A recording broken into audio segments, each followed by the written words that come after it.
The EU's coronavirus recovery package has been savaged by two MEPs in a fiery debate at the European Parliament in Brussels, with one claiming the bloc was like Icarus flying towards the sun and warning of political suicide.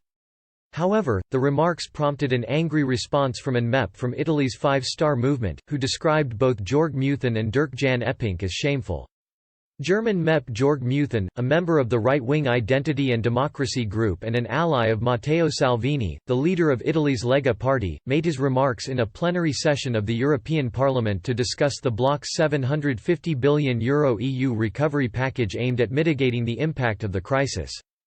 The plans include a commitment to offer €500 billion in grants, most of which would go to Italy and Spain, the two countries which have been hardest hit by the pandemic, but the proposals cut little ice with Mr. Meuthen, who delivered his remarks while stood next to Ursula von der Leyen, President of the European Commission.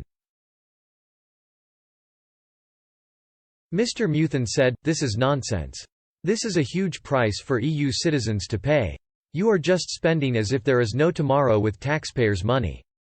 This is completely lacking any responsibility or economic sense here. We are talking about huge figures of money here." Dutch MEP Mr. Eppink, the vice-chairman of the Eurosceptic European Conservatives and Reformists, described the scheme as political suicide. He added, "The European Parliament proposals are a coup. It's not about corona, it's about getting power in Brussels and the Eurozone. The EU is Icarus on the way to the sun and we are going to stop you." Responding afterwards, MEP Dino Giarrusso lambasted both politicians, while attempting to link them to Mr. Salvini.